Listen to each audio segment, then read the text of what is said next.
The good guy versus the bad boy. There should be no comparison. You should already just know. If you over the age of 25 and you don't know the difference between your wants and your needs, then you do not procreate. You just don't. You don't do that. Like I said, you should just know the difference between the good guys and the bad boys. First thing you really point out is the conversation, because I know guys got mouthpieces just like females. You know what I'm saying? So it's that first conversation that you have. It could last up to 5 minutes to an hour.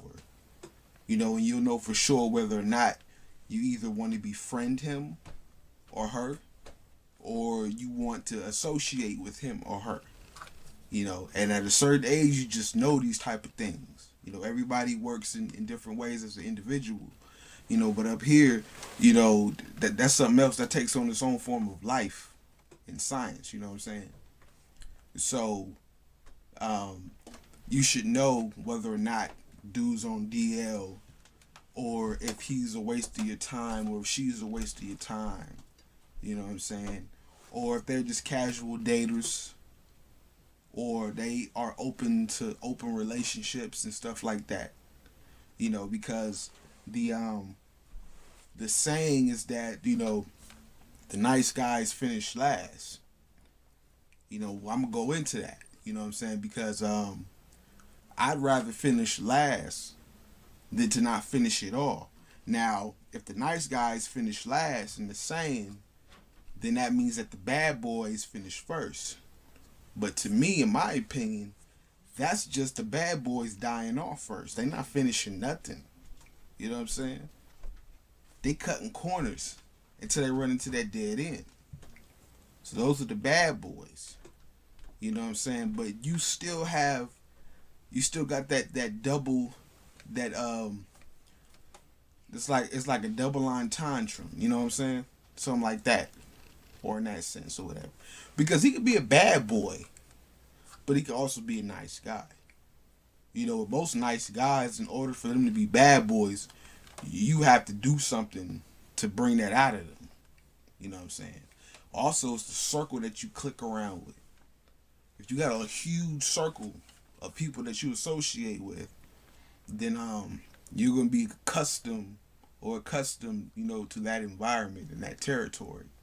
So that means other individuals can view you as, you have the same ideals as this motherfucker right here. Y'all think alike? Y'all kick it together? You know what I'm saying?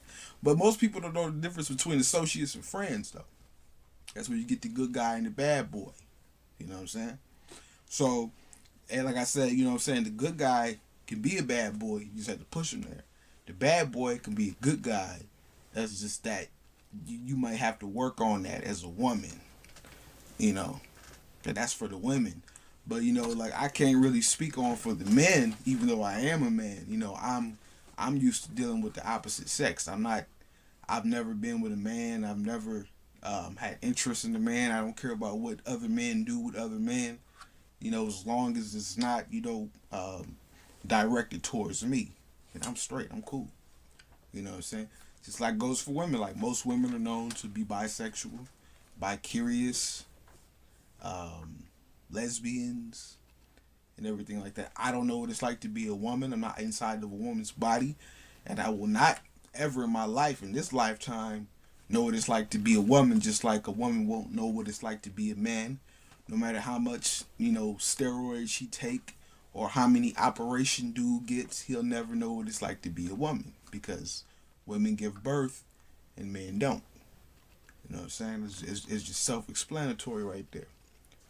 But as far as the good guy versus the bad guy, there are many attributes that the individual has to look at according to, their standards, I guess, if you want to say.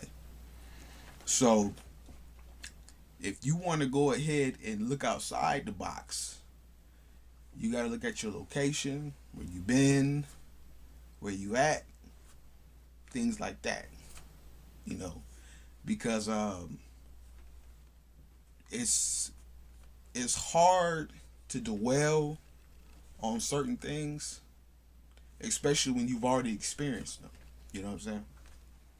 Like I get a lot of feedback all the time, about, certain attributes about myself or characteristics. Like you can look at me and think about what you want or how I am. You might look at me and say that, hey, it look like a bad boy right there. Or, I'm not, showing my ass, so that's the nice guy. Or something like that, just an example. Um, but, by experience, I've had people look at me and become judgmental. Not like a certain bad way, but just like they didn't already sum me up. They didn't even heard a word come out my mouth yet. You know what I'm saying? So they look at me and it's like, okay, I know myself as an individual. I draw attraction. I stand out in the crowd. So if there's an aggressive woman who wants me, most aggressive women want those men who stand out in the crowd. Good guy or bad boy, it don't matter. They just that's just by nature that's who they are. You know, I couldn't really speak on men because I think my ideals about women are different from a lot of men. But I don't think that most dudes want a girl that stands out. Like he's probably looking for some type of shelter of some sort, not just necessarily saying like a place to lay his head, but like some type of shelter.